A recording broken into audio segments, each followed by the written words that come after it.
Bonjour! Welcome, ladies and gentlemen. Fasten up your seatbelt and enjoy this journey into Muse World with Lamia Norbert.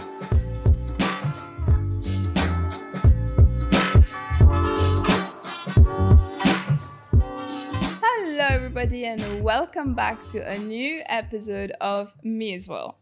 Today, I have a special guest, as always. My guest is a teacher here in Dubai.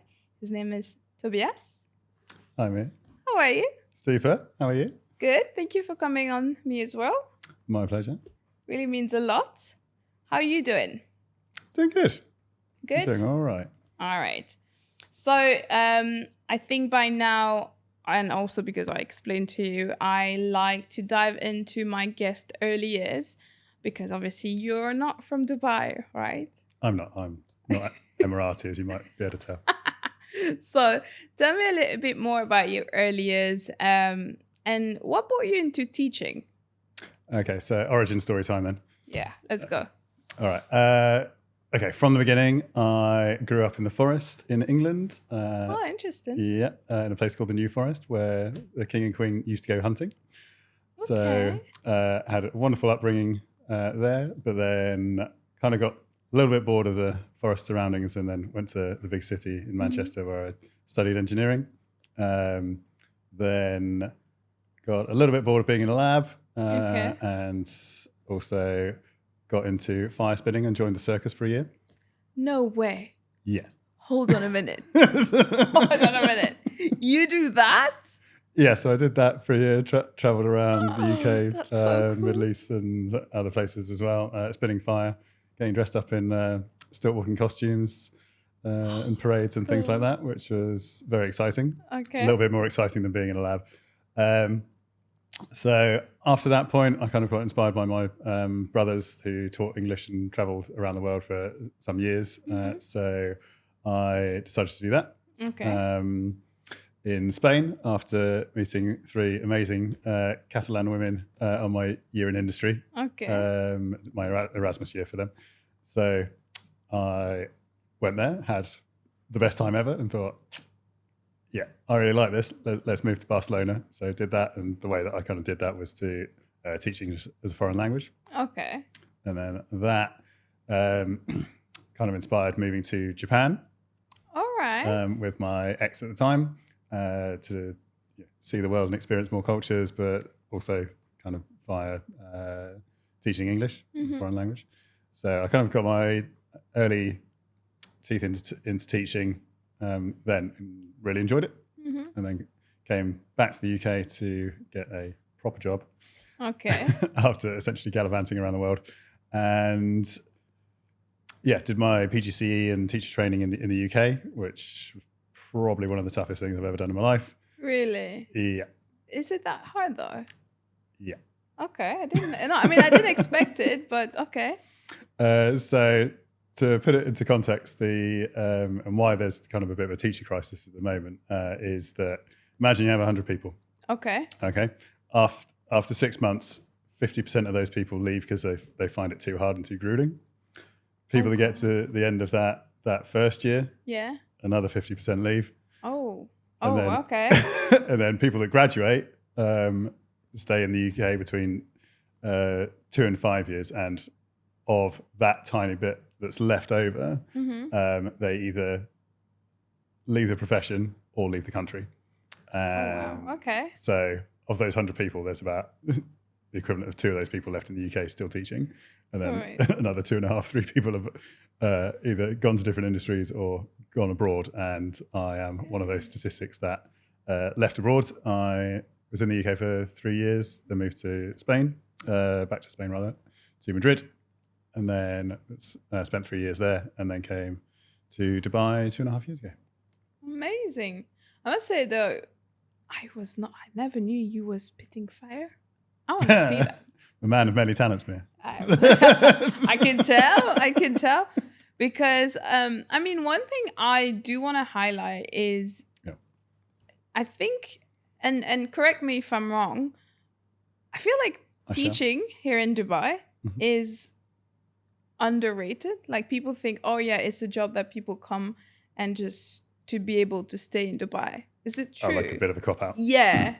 I think potentially some people come to the Middle East, for the salary benefits and packages are generally quite good, and they're better usually than the UK and abroad. But a lot of people have a big misconception about how difficult it's going to be. Yes. I'm probably working as hard, if not maybe harder, here than I am and was back in the UK. There's still a huge amount of expectation to perform very well, and because in most schools are private schools here, most foreign teachers tend to teach in private schools. So there's a lot of targets essentially that you need to have, and the schools have their own agenda of going from, let's say, a good rating by KHDA to very good and then to outstanding. So there's a huge amount of pressure on teachers to perform, get their students to get the grades that they need to, that are in line with predictions, or even surpass that. So the way that KHDA kind of mark their the sort of lessons in the schools and the things like that, a lot of the objectives that you need to hit are getting students to be above age expected relations and these type of things. So there's a massive amount of pressure for teachers to kind of perform well and get their students to perform well. Yeah, I think that's a common thing, and I'm glad you touched on that, because I feel like this is a common thing I've heard from people that are currently teachers or were teacher. It's as much as, yes, okay, it's a great environment, you get more or less well paid. Correct me again if I'm wrong. From what I'm just collecting data from what I've heard. I don't think there's a number that any teacher is going to say is enough. Yeah, because you put your heart and soul into that's true. Into teaching. It's not an office job where you can just plug your headphones in and crack on and get into deep work. You are constantly having to reprioritize everything, and your timing of stuff needs to be so exact that you time your toilet breaks. Yeah, because maybe you have a 6-lesson day and then you've got no breaks, and then something comes up and you've got to do a duty and someone else is off sick, and then you need to cover that. So there's constant reprioritization of tasks and responsibilities. Yeah, that's true, because I feel like I remember when I first came here in Dubai, I've heard being a teacher here, it's so easy. You teach a language. Like, for example, my mother tongue is French. They're like, I heard people telling me, why don't you go and teach French to people? It's very easy. You go in the school and you just do like, 8 to 3, and then you're off, and then you're done, and then you have summer break. And I'm 3. like, oh, wow, okay, great. That sounds good. But then as I got to meet more and more and more and more teachers, I found out that it's not an 8 to 3 kind of job. Absolutely not. But if it was 8 to 3, man, I'd be having a party. But it's not 8 to 3. It's usually 7 to 4, and then if you might have after school things like meetings, professional development, lots of other stuff, and then even then you might be taking work home to do things like marking, grading, planning, all of that stuff. So no teacher is ever going to tell you that, like, oh yeah, you're going to turn up to work, and then when you leave work, it's going to be done. Yeah. That was just a friend of mine who was like, have you thought about maybe going for teaching? It's quite easy. And I was like, And then as I spoke to teachers, quite easy. That's when I realized. Did that person ever teach? No, never. Oh, well, there you go.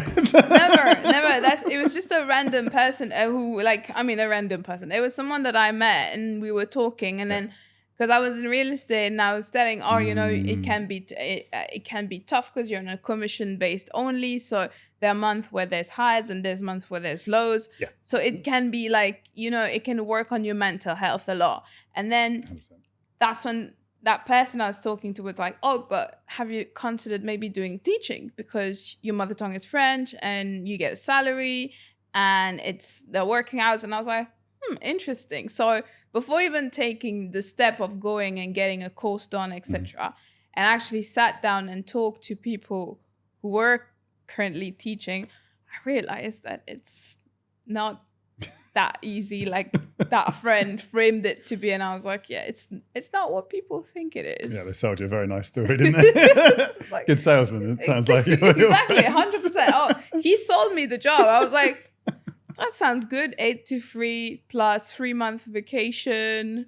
I was like, I kind of like that life. I wouldn't mind it, but yeah, look, I'm not going to lie. The vacations and things are possibly the highlight of. I mean, you deserve it. Come on, after all. So, talking about teaching still, what do you think after traveling, for example, from Spain to Japan and now going to the UK and going back to Spain and then coming to Dubai, what do you think were the difference, or what did you learn from each of these experiences? Okay. So in the UK, I was teaching in public schools. Okay. It wasn't private. So where I did my training was like one of the sort of top 5 to 1% of deprivation. So a lot of the kids came from very extremely difficult backgrounds with, you know, absent parents or parents with like things like alcohol issues and other stuff. And I found that I felt like my role was more important there because I was that constant in those students' lives, and I could really see the difference that I was making because like they would always turn up on time to my lessons, for example. Yeah. You know, they demonstrated a great kind of amount of respect and kind of character, and I think because they didn't have that stability at home, it meant that their kind of solace and safety and everything else was the school. Yeah. So the community at that school was immense. Okay. You know, the things like absence rates and attendance, like absence was almost non-existent, even though like kids would like maybe only have 1 meal a day or all these other like big hardships. It was overcome because of the community and the kind of leadership and aspects of that particular school. Whereas when I was working in kind of private schools in Spain and to a certain extent here, there's children they live in a bit of a bubble. Yeah. And that's not their fault. And, you know, I'm not saying that they don't, those families and things don't have any problems. They do. They're just different problems.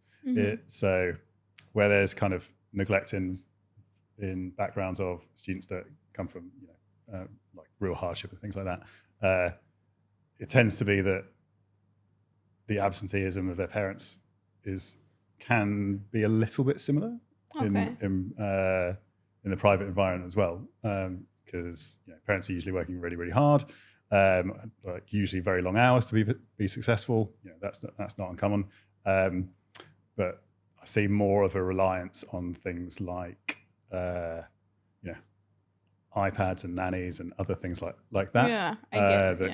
Sometimes there can be a bit of a delegation of parenting to these things because parents sometimes can't avoid being absent because of work commitments or other things. Of course. I see that there's a bit less maturity, perhaps in some of the private school settings. Now, I'm actually quite a big fan of you know, letting children kind of age in a natural way and grow up slowly. I think that's really important. But I do see a massive difference in kind of public schools and especially a lot of British kids that they're a bit more street savvy, and I think that, you know, there's a lot of reasons for that. It's because they've had to kind of grow up, of course, quite a little quicker. They've had to mature because of their situation. I think perhaps also a little bit of a safety aspect. Not that the UK is like unsafe, but I get the safety and the laws here are kind of much stronger. Like you know, you can leave a bag full of money on the street and nothing's going to happen. Exactly. So I think because of that safety, it's a good thing that children get to kind of mature in a slow way and by themselves. But I think there needs to be more guidance, not just all the responsibility dumped on schools and teachers to be like, oh, you're a teacher. You know, exactly. Teach my son how to be a man, or teach my daughter how to be a woman. No, I completely agree with you, because there's also that aspect of, okay, you're in the class and you're teaching the class to the student or the subject, and then there's also what is that kid doing after school, And are they keeping up on that as well? So there's a part of, I understand what you mean about the part of the parents that needs to also take responsibility, because it's not just on the teachers to be like, hey, this is the subject, make sure you learn everything and then see you in next class. You know what I mean? How do you feel now? I mean, are you still teaching English? No, I'm teaching physics. Wow, that's a jump. Yeah, so with my engineering science background, when I went back to the UK after Japan is when I kind of went from teaching English as a foreign language to like full-time teaching in secondary schools and teaching science. So that's when I had to get more formal qualifications that in the UK take 2 years, and you have to get like a postgraduate certification and things like that. Okay. And which subject would you say you prefer teaching at the moment? Like if you had to choose between English and physics? Physics. Physics, yeah. I did really enjoy when I was teaching English, speaking with adults or helping some students like pass particular exams, maybe to go onto a university course. Mm-hmm. So I think I definitely prefer teaching like older students or older kids. I think there's just that level of maturity and they're a bit more engaged and they really want to do it and they really want to improve. But also you have those higher level conversations. Mm-hmm. And with working in Spain and Japan, like the conversations I had were super interesting with lots of older people in Japan that kind of retire and then they I love the Japanese. So when they retire after working like 100, 120 hours a week, they do like one hobby like 150%. Like most Japanese people tend not to have like lots of different hobbies. Okay. So they're very organized about things like an English club. So then I used to go to this English club and they would all present something that they had done like that week, and they'd bring in like little souvenirs and like make PowerPoints, and they'd go like next level on all this stuff. So it was a really sweet way to sort of see the culture and how those people kind of interact with English in their hobby. But then also like in Spain, Latin culture, very open. So the conversations we had were verged on extremely conversational and slang to really in depth and quite philosophical. Mm-hmm. So that was kind of really enjoyable and engaging for me. But as a scientist, like I get to talk about space all day long. And I'm sorry if you're not interested in space or it doesn't spark your curiosity in some way, like you need to ask yourself some questions. I like space. I don't like the work of plus and minus. Like, I'm not gonna lie, physics was my worst science. Yeah, like, physics is difficult. It is very difficult. I remember I struggled. I remember when they asked me, where was it? Was it my last years of IB? And you have to choose like what science you were gonna take. And I was like, the first one that I crossed off was physics. I was like, no, I cannot. No, it's listen. I would. I'm going to hear you out, but there's physics and math. These are my two weaknesses. Yeah. Literature, loved it. Shakespeare, loved it. Yeah. What biology, loved it. Psychology, loved it. Business, loved it. Like I'm very that kind of bunch of student that you're gonna get. Oh, an art student. I'm so creative. I want to go to the arts. Yeah, shut up. I thought I had art in me, but no. Oh, no, not even that. I tried. If I show you my painting, it's miserable. I do. No, actually, I need to ask my mom to send me. Now, let's put it like that. I am good at abstract art. Ah. Yeah. It's abstract art. You need to, when you look at the painting, you need to let your imagination go far, far, far. Okay. So wait, is this the kind of painting that, monkeys or elephants draw with their own feces and then you predict if it's done by an animal or done by a human? Exactly. I put myself in there. In the element, and I'm like, okay, today we're going to do something nice. Anyway. Now my question is, Yeah, go for it. Oh, actually, wait, before you go on to that, the reason why you don't like physics is because I think there tends to be not very good physics teachers, which is a real shame. Because probably because my physics teacher was boring. Sorry. Okay, so what else? So why was he boring or she? I no, it was a he, but I just never got it. Like I tried. Trust me, I tried, and I was like, this doesn't make sense. And I would stay after class. Yep. Just did not make sense, or maybe the way that he was teaching it just didn't make sense to me. Put it like that. Probably.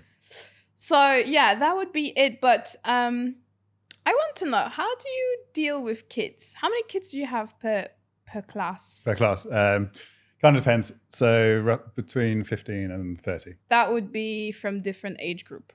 Yeah. So the way that works in the British school system is there's key stage 3, so year 7, 8, and 9. So that's from years like 10, 11 years old until about 14. Mm-hmm. So the level of experiments and content and stuff is obviously a little bit lower, Mm-hmm. a little bit more easier to engage with and things like that. And the testing and assessment isn't quite as rigorous. Then when you get into year 10 and 11, so 15, 16 years old, you start doing GCSE courses, which are examined quite heavily. And Mm-hmm. after the 2 years, you have, depending what examination board, 3 to 6 exams. Mm-hmm. And then 16, 17, 18 years old, you do A-levels, which are very, very difficult. I can imagine. I struggled in GCSEs for physics, now A-level. Yeah, A-levels are a different beast. That's if you're really interested in it. Wait, is A-level the same thing as IB? So the International Baccalaureate is slightly different. It's another system that I think a lot of French... I did IB. Yeah. So in Europe, it's quite popular. There's equivalency Mm-hmm. in the kind of difficulty, but it's the way that it's split up is Okay. different. So how do you... My question is, I wonder, how do you deal with students from different age group? Did you ever struggle? So with age groups, not really. It's more about kind of maturity and level of the students, because you can have a very mature and advanced 12-year-old that's reading like about particle physics and quantum physics and things like that. Kind of like my nephew, who was asking me about dark energy, and he's like 10. Oh wow! Hats off to him. And talking about anti-gravity on holiday just this summer. And then I've got some kids that are like not interested in it at all, maybe more veer towards the arts, and they're doing their GCSEs, and they're not really interested. So I think it's more a case of like interest level. Can also be reading ability as well. Mm-hmm. So students that don't have such a high reading ability for whatever reason often find science particularly difficult to access and get into and understand. Yeah. So in fact, for some exams, even at GCSE level, so age 15, 16, you need a reading age of 17 or 18. Okay. Yeah. So accessing that can be really difficult. Really, the whole thing about science is being curious and discovering things for yourself. Okay. So doing the fun stuff like experiments, trying to think like, oh, what's going to happen if I do this thing or change that thing? Okay. So making lessons as fun and engaging as possible is what I try to do, what every teacher tries to do. But unfortunately, when you're essentially doing 20 plus lessons out of 26 slots, then there's just no way you can make every lesson whiz bang and super engaging. Of course. And how do you keep your energy up for each class? Because you got to show up. You're showing an example to the kids. Yeah. How do you do to keep that up for each single class? Because obviously they're all different students, or sometimes you're teaching different subject. Again, as you mentioned, depending the age group of the levels they are in. Yep. So how are you able? Because also, I'm wondering, because if I'm going back to school right now in my head, okay, we used to have 2 classes. So one hour, then you move right after. You have 15 minutes to run to your next class, 1 hour. Then you get a small break. You get 2 other classes, same way, and then another long break, and then the last class. So imagine now when you have those 1 hour, 15 minutes, and then another hour kind of class, how do you be like, okay, ready, let's go again, another hour? Do you get what I mean? It's like, because you've got to change and adapt to a whole different scenario in less than 15 minutes, 10 minutes? Well, not even that. Not even? Sometimes it's 5 if you're lucky. If I have 2 different classes back to back. So how do you deal with that? Well, each lesson is a little bit like a performance, that's at least how I like to see it. And sometimes you're like, to keep your energy up, you can't just be like speaking all the time and doing like essentially 5 1-hour lectures back to back. Like, that's impossible, and you're going to destroy your voice. So really, there's no way of just of having your energy up here constantly. So the way around that is to plan lessons where you're not the main event, you're not the main focus. Okay. So, the students are responsible for their own learning. Okay. So they should be doing most of the work. Now, obviously, as a teacher, I need to give them expert guidance and instruction about how to do things, demonstrate stuff, talk about key concepts, and like impart my knowledge. Okay. But always in training and observation, they say like the teacher talk time should be at an absolute minimum. And then you let them just... Because in university it's the opposite way around, right? Exactly. You're lectured at. Exactly. And it's very much one way. Yeah. So like here's a load of information, and if you make notes, great. If you don't, that's on you, buddy. Exactly. That's so true. So because university students, there's that level of expectation maturity that they enter, and they want to do the course. If they don't do the work, then they don't get a degree. There's no skin off the lecturer's nose or the university's nose or whatever. 100%. Whereas in school, and especially like private schools, you have your kind of quota and your results that you need to get, and that you're going to get pulled up on. If your class is like 50% of your students are not at their predicted grade, like why? Yeah. And then it's obviously with kids that are a younger age, they need more guidance. Yeah. And so there's slightly less responsibility on them, which is understandable. But as I explained to all of my students, the first day, the first lesson, whether they're 10 years old or 18, I'm like, I'm not going to get your grade for you. Like, you're going to do the work. If you choose not to follow my instructions, then that is 150% on you. And if you don't, then that means I call your parents, and essentially bad things happen. Yeah. So I'm very, very direct with all my students of all ages. But I think they generally kind of appreciate where I draw the boundaries, because most students of all ages are trying to establish their worldview and where the boundaries are in interacting with older people, whether that's teachers or parents or family or community and things like that. 100%, I agree. And that I like the fact that you set the tone so they know exactly what they're expecting, because obviously they're, at the end of the day, they're still kids. This is how I see it. Yeah. And even today, I'm not a kid anymore, but I'd rather people be straightforward in my face than kind of beating around the bush. That is one thing that like really annoy me. Like, just go straight to the point. Just say exactly what you got to say, and then we take it from there. So that's nice. Now, as we're still talking about kids, there is something that was introduced not recently. It's now part of our generation. Not in my generation, at least. We didn't have the pleasure of having what we call artificial intelligence. Yes. Also known as AI.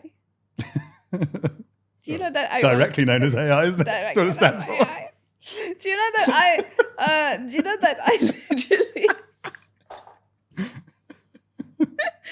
same thing, tomato. Do you know that I only found out about ChatGPT last year? Last year? Yeah. Where have you been? I don't know. Listen, my time it was paper, books, pencil, multicolored pencil, highlighters. That was my. Do you know what? I'm massively old school. I'm still And I of still the love mind it. that stuff works better than Honestly, a lot of new technology. honestly, if you ask me, when I go to work, sometimes I see people putting everything on the computer. Yeah. I will have it on my computer, but I'm that kind of person that will still have it written on a piece of paper with a different color pen because it helps me, and I like that. It's this part of me. But when I found out about ChatGPT, which is an AI software, I was like, this thing is a genius. You just right away put a question, all the options. Do you feel the impact? How do you feel the impact actually with your student now? So I've got multiple thoughts about this. I've kind of seen how students have slowly been kind of using it throughout the last couple of years as it's become kind of more popular and now available to everyone. So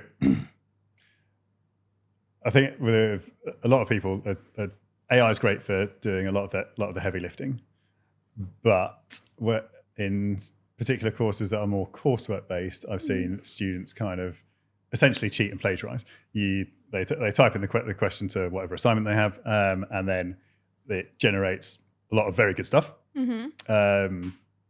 Now, unfortunately, though, AI is not perfect. Yeah, and it does take someone with a certain amount of expertise and knowledge in that particular field to really figure out the minutiae of if that's correct or not. Yeah. And the accuracy is getting better, but it's absolutely not perfect. So when students sometimes lazily literally just put the question in, generate it, and copy and paste, that's obviously plagiarism.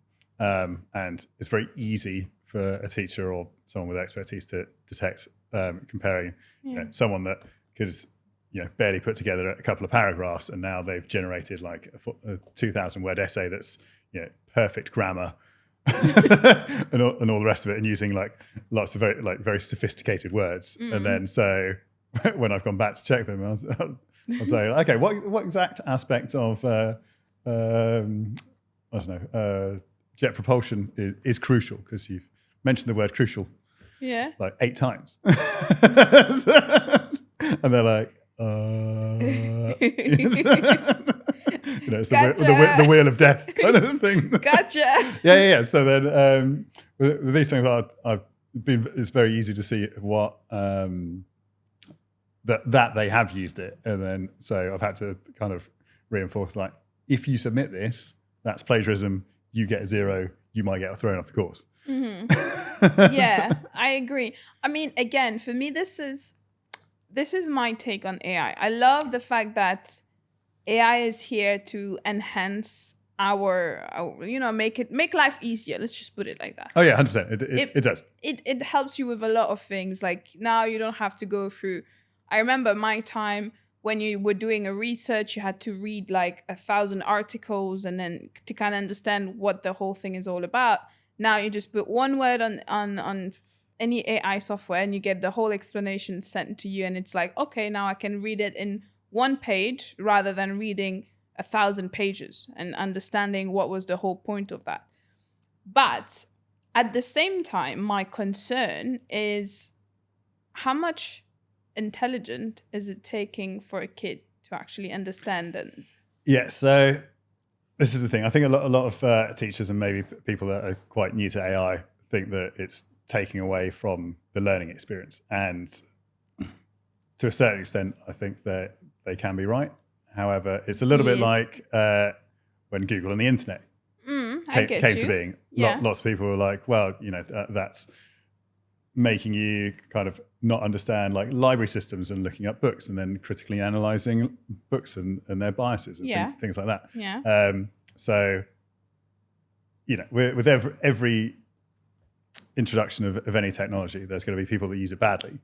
Yeah, 100%. And try to make shortcuts in various things. I agree. But with AI and what I think we're doing in teaching now is that it's a very sophisticated tool. It should be there to help and accent and make learning kind of faster and more efficient. Yes. But with that, you need teachers or instructors or whoever to be guiding and putting some kind of limit onto it and showing how it can be used. So, for example, when I'm using it with my students, I'll say, okay, research this topic, and then I'll get them to kind of show their screen in front of the rest of the class and say, like, what are you writing in the prompt to generate your answer? And then so I'll give them feedback on saying, like, well, if you just say you're a student in Dubai and you want to look up I don't know, experiments about rockets, then you'll get everything. Yeah. Whereas if you are in year 7 and you're 10 years old, then you should say, I'm a Key Stage 3 student in year 7. I want to research about rockets and get an A in my project.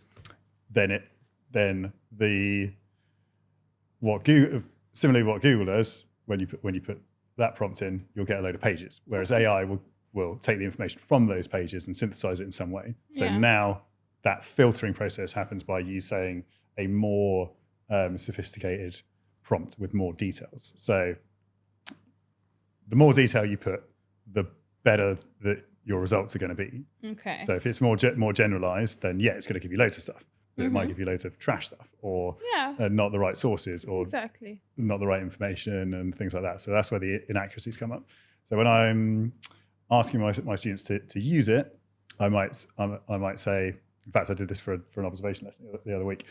I said, right, okay, we're going to do a little quiz. Those of you that got very high marks, okay, you can only use ChatGPT or whatever you want one time. So they really had to think about how they were wording the prompt and that they've only got one shot at this. Okay, so what do they need to include? They need to include bullet points. They need to think about how to structure their prompt and everything else. So they were still learning, but about how to use AI in the most efficient way. Okay. Now, some of the other students that struggled with a particular concept, and I told them, you can use it, ChatGPT, as many times as you want. Yeah. So for them, I might have guided them to say, okay, why don't you just look at part A in this particular aspect of it? Yeah. So their prompt was a little bit shorter and more generalized, but everyone still had access to the same piece of software and tools, but they were using it at their level. Okay.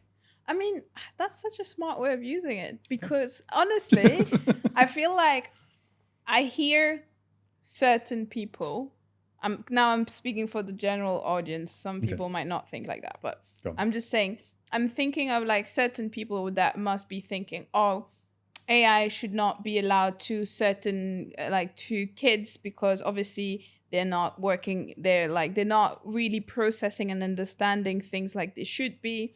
And that are mostly I'm talking people that are old school. So people that learned through books, through reading long and so many pages.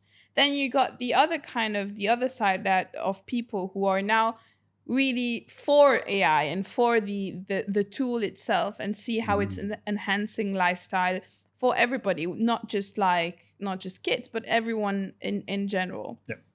So do you think that obviously now we're in 2024, let's say 10 years down the line, AI is going to probably 100% evolve? Do you think this could be... Hopefully when we turn into the Matrix and they'll be taking control of the We'll have flying cars soon. Well, maybe we're in the Matrix already. Exactly. Do you think we should be worried about where it's going or where it's going to be in 10 years? Yeah, with any new technology, you need to understand its limits, but also the possibilities and whether that might be negative. I think there's a certain amount of fear mongering from people on the internet with any new technology.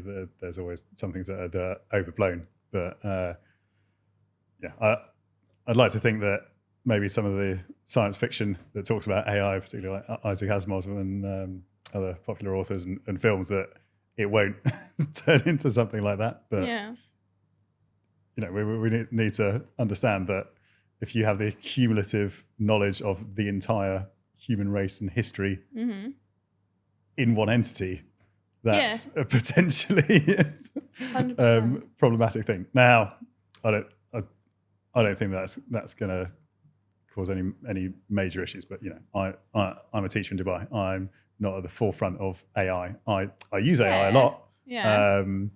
But I'm not an industry leader. Looking ahead in 10 years, I think it's one of those things where we'll refine different AIs to be used for different things. And already you can see that there's more scholarly AIs for like Claude and Bard and things that older students use in universities that are more sophisticated to be able to like give you decent references when you're writing an essay. And there's ChatGPT, which is extremely general. Which is fine. But then there's other ways AI is being used, particularly with things like augmented reality and virtual reality in like medicine. Like if you're a medical student, you can now practice like operating on a heart and looking at 3D structures and things like that. So in the medical field, it's amazing. Like it's revolutionizing how surgeons train and other things like that, which is fantastic. So AI and machine learning have been in the background a long time, but I think they've just been popularized and talked about 100%. A huge amount in the last 2 years, and especially like the last year. Now, literally every one of my students is using ChatGPT or something in some way. So it's seeping into all parts of our life. I think whether we kind of like it or not. So I think a lot of people that are kind of scared of AI is gonna take all of our jobs. A little bit like the South Park episode. Do you actually? That actually leads to my next question. Do you think that AI will actually take away teachers' jobs? Take away bad teachers' jobs. Okay. I think it's like with anything. If you have a technology that can make you more efficient, then you should use that. I think in any industry, if you are not using the latest and greatest things, you're not adapting to your market or your environment or things like that. And so our environment as a teacher is our classroom. So if I'm not using and the students aren't using the most up-to-date things, obviously if it's appropriate, then I'm doing a disservice to my students if I'm not helping them use it in the right way. So that's why I kind of coach them on how to use it for their end result. So they use it to learn better, learn faster, learn more efficiently. So for example, I get them to maybe try and summarize. I think with a lot of schooling and fears around students not using it improperly or bypassing skills like summarizing, skim reading, highlighting of information, then we need to use both things in conjunction. Like there's definitely a place for things like textbook and reading. Literacy is absolutely one of the most important things, for any industry and any individual. Like you need to be able to read. Like I agree. That's it. Now, some students might be dyslexic or have other issues or boundaries to learning through written text. So things like Audible or audiobooks and other ways to do that are great. They're fine. But if students are just using AI to do all of the heavy lifting and then they're not using their brain, that muscle, because the brain's a muscle, and if you're not using it, you lose it. 100%, I agree. So the way schools and teachers interact with AI and their students is to use it in the right way and use it when it's appropriate. So students should still be writing. They should still be reading. They should still be summarizing. Now, maybe some other ways that I use it, I ask them, I don't know, if they're summarizing a one-page like lab report. I say, okay, try and summarize that in 2 sentences. I'll get them to attempt it first, and then they can use AI to check their work. Okay. And then I can say, all right, compare your work to AI. Which one is better? Why is it better? What did you do that is better than the AI? And what did the AI do that's better than yours? So they're still using their reasoning and critical analysis and higher order things to learn and to practice, but they're using it more as a comparison tool rather than just that thing's going to do all the heavy lifting, and I'm just going to give it to Sarah, and he's going to give me an A or a 9 out of 9. Like, I'm absolutely not going to do that. That is so cool, and I'm so glad that you mentioned about these like tricks of how to be using AI in such a smart way, because I agree with you. Obviously, as the years are going by, the world is like evolving. Everyone is evolving, so obviously technology will be evolving. Couple of years down the line, we couldn't even make a phone call, like see our family and friends over a video chat. It was just like the old kind of days where you were rolling the numbers on that. And then now suddenly you've got a smartphone and you just click away and you can speak to your family or your friends. So I like that approach that you have about using AI, but making it a strength and not a weakness. 100%. I mean, with all things, there's strengths and weaknesses and threats and opportunities to using new technology, but there's also threats and opportunities and things of not using it. Yeah. So I think with all education, you need to have lots of varied ways and techniques to perform things to get the most learning possible. There's no one way that makes students learn. Yeah. So you need to look at the same content or concepts in different ways and different perspectives for them to kind of grasp that thing and remember, and then be able to kind of apply that knowledge in an unfamiliar situation, for example, or whatever else. All right. Okay. I love that. Well, before I move to the last bit of the episode, there's a quick mention that I have to put out there. I'm not the only one who has a podcast. You will be having yours. Yes. Very soon. So I've teamed up with a platform called Tutor with AI. So these guys are producing a platform which helps teachers essentially be more efficient. There's lots of AI platforms and other things where AI is being used for students to improve their grades or make images and whatever else. So there's quite a lot of things on the student side of helping students improving their learning and their assessments, but there's very little on the teacher side and the adult side. Yeah.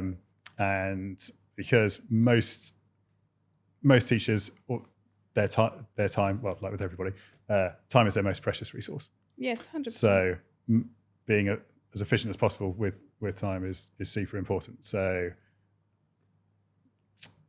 I'm doing a podcast to talk about the state of education currently and where it's going, and then also how AI can be kind of used in a beneficial way. Its pros and cons, everything around it, evaluating it, and then seeing other trends and where that's leading and what impact that will have for individual teachers and their day-to-day. Yeah. And reducing things like burnout and stress and those other things on an individual level. But then on a macroscopic level, if all of your teachers are burnt out, then as a school, you have to deal with other problems like finding cover teachers because teachers are so burnt out that they're ill.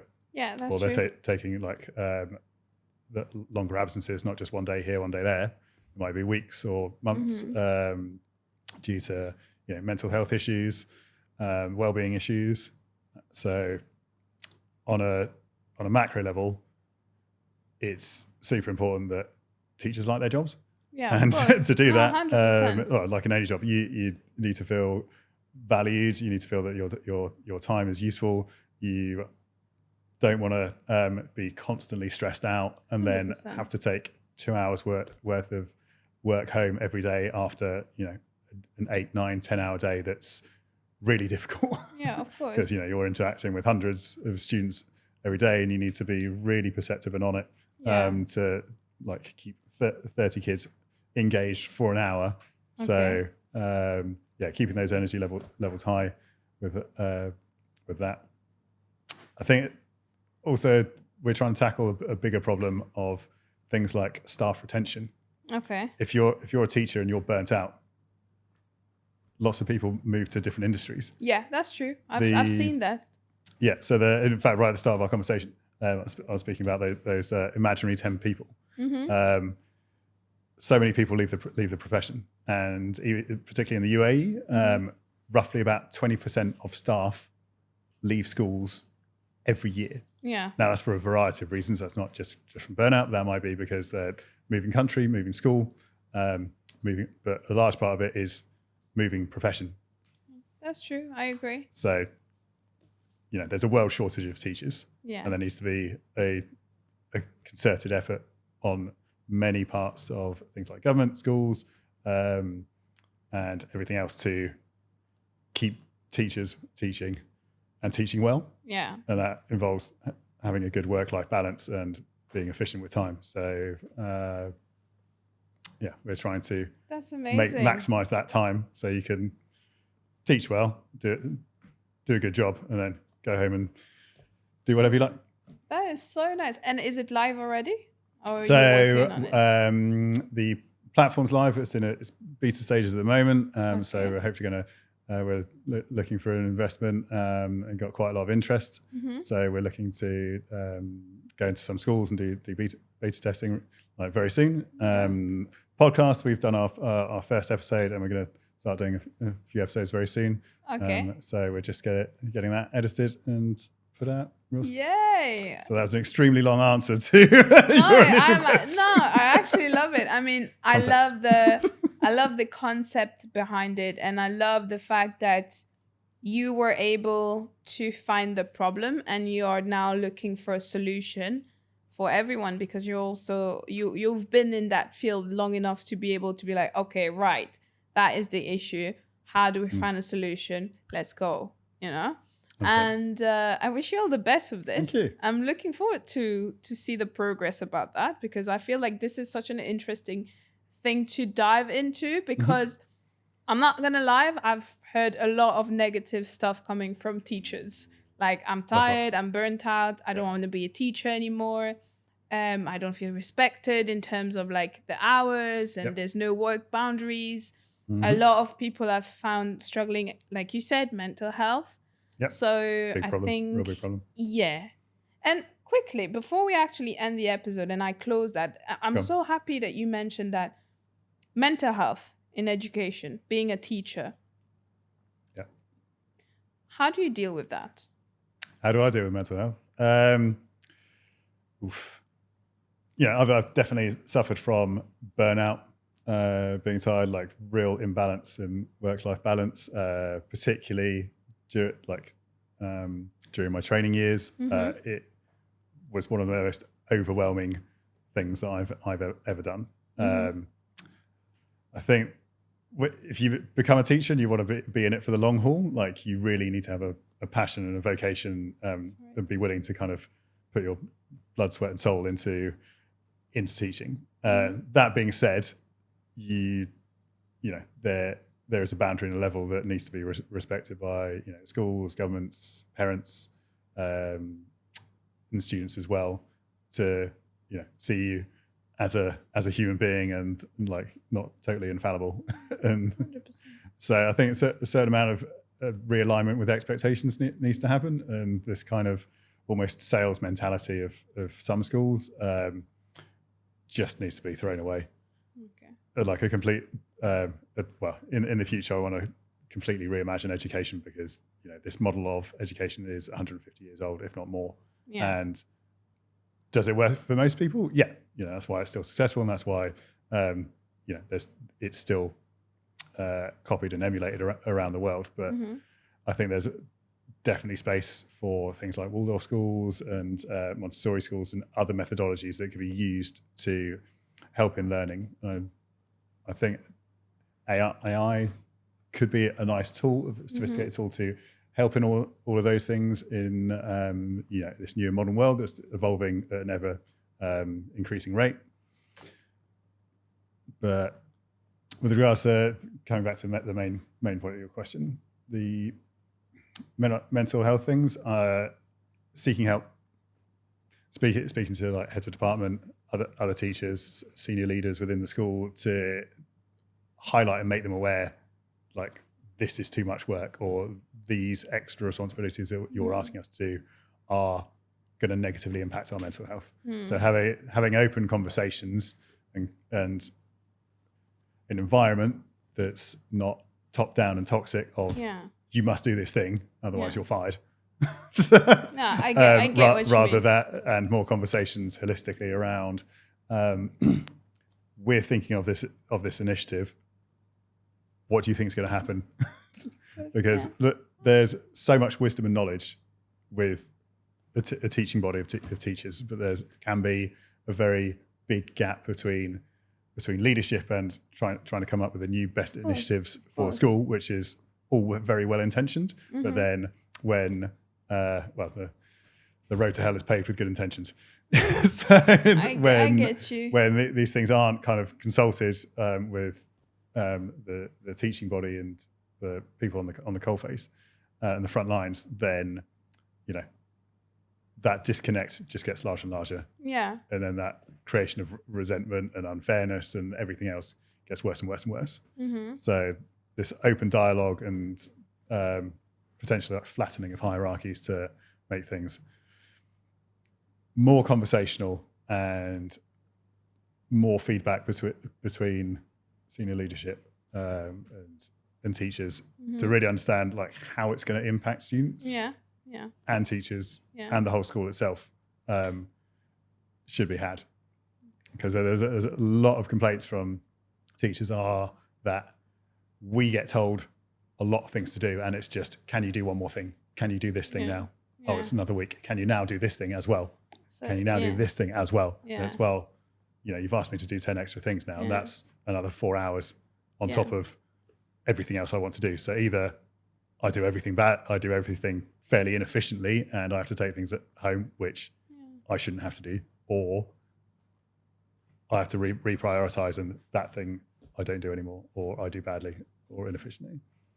Right. Okay. I like that. I take that. Name me again the platform name to find you. Tutor with AI. Tutor with AI. I like that. That's so nice. Yeah. So, are you ready for the last bit? Oh, the quickfire round. Yeah, it is. Okay. I mean, it's quickfire, but a bit long. Long fire? Long fire question. Do you know what? I was actually thinking about that the other day when I was kind of looking at each episode. I was like, I call it rapid fire questions, but they're some of them are quite deep. It's not as rapid. So I'll find a name. It'll come to me. Okay. Do I have a limit on words, like maximum 10 words, or is it one word or? Well, no, not limit. Just like whatever comes to your mind. Okay. Okay? All right, hit me. All right. Beach or mountains? Mountains. Okay. Name me 3 role model. 3 role models? Yes. Oh, Matthew McConaughey. Okay. And the reason I say this is because I read his book, and in his book Green Lights, which is phenomenal, he talks about not looking for external role models, in that his role model is himself in 5 years' time. So I really love that idea that it's this tangible thing of role models isn't someone that's super successful and is at the top of their game. And obviously that's something to aspire to. But I really like the imagery of imagining yourself in 5 years' time being that better version of yourself. Yeah. And then I think from that you get those action points that you need to do, or those personality traits that you aspire to. And then I think by identifying that, it kind of draws you towards you being your own role model and that better version of your future self. So. Okay. You have 2 more to give me. I said 3. Well, I said Matthew McConaughey, and then I said, I guess, myself in 5 years' time. There you go. That was quick and easy, sweet. No, and another one. My dad. Oh, that's so cute. Yeah, I think it's very easy for a lot of people to. That. Honestly, that is so cute, because I feel like very often when you ask someone who's your role model, they'll name other people, and they'll never look at the people that actually taught you things in life, like which are our parents. Oh yeah, 100%. I think it's very easy to overlook like your immediate family and friends or community for all this, quite appealing like celebrities and like shiny and stuff, and it's not. I like that. I think having an appreciation and gratitude for like the people that raised you or had a very big impact on you. You need to give them props and appreciation for doing that. That's sweet. All right, Kindle or physical book? Physical book. Okay. Because I like highlighting. I like writing in things, and it's just not as easy on a Kindle. Although if you're traveling, Kindle. Okay. Because you don't want to take 5 books with you that weighs down your luggage. I still bring a big book with me when I travel. Anyway, because I can't do Kindle. All right. If you had a genie coming out of a lamp and ask you, I grant you 3 wishes to change education. Oh. Not anything, to change education. Just specifically within education. Education. There you go. Easy for you to say. 3 wishes.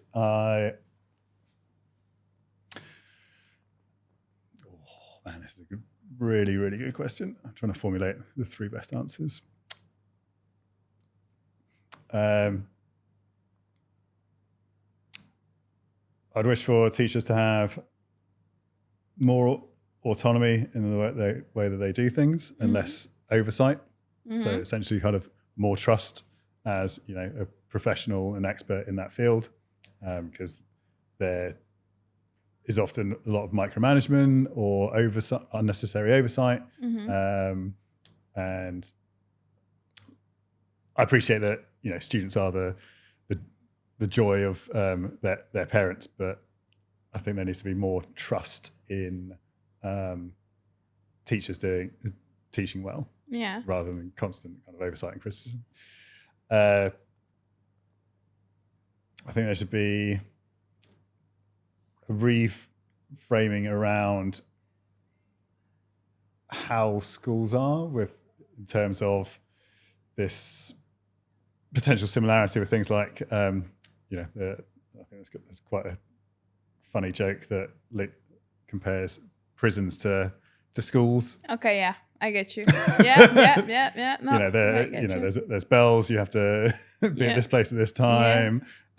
You have your meals at this time. You're essentially locked into an institutional building, and sometimes the buildings are very similar, sometimes it's different.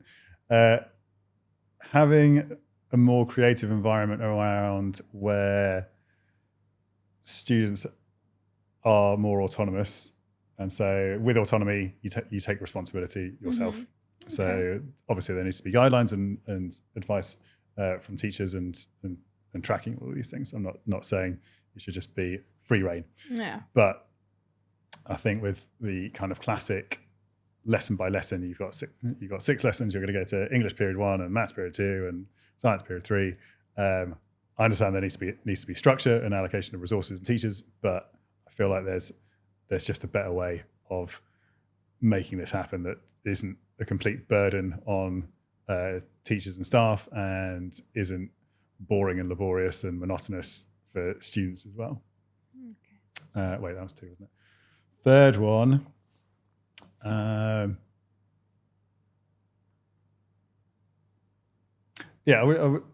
wish there was more respect shown and seen to teachers for the job that they do, because everyone's gone through education. Yes, 100%. And some educations are better than others, and some students go through different experiences. But for the most part, like all teachers are trying to do their best. Of course. Do they get it right 100% of the time? Of course not. We're all human.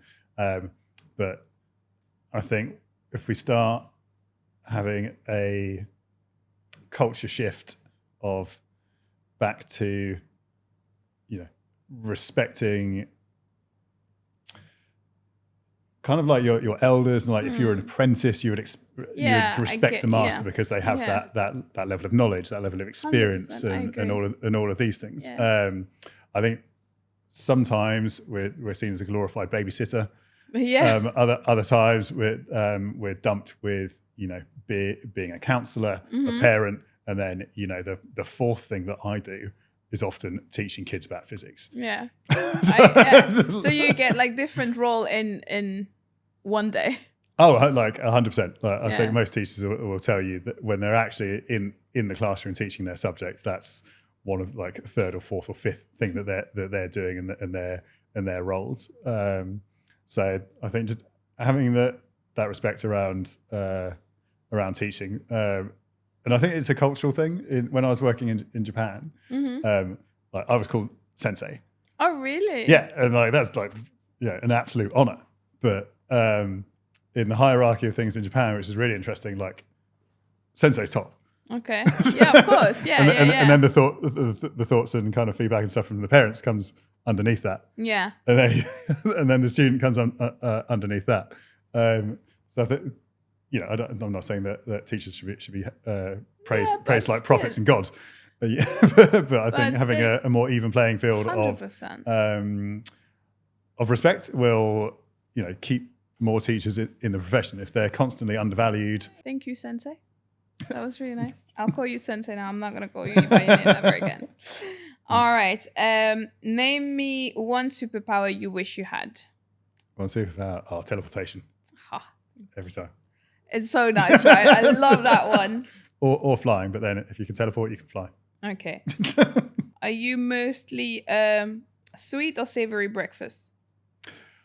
Oh, I don't really eat breakfast. So when I have breakfast, I'm all about the eggs and avocado, but I have a massive sweet tooth. Okay. So sweets later on in the day. All right. So let's stay on the sweets then. Chocolate or candies?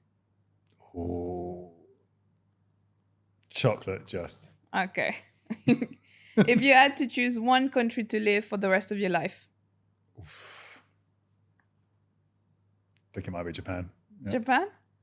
Okay. Or Mallorca. Oh, yeah. That's one of my favorite places as well. Okay. They're two very different countries, though. Yep. Okay. Right. Apples and oranges. Yeah.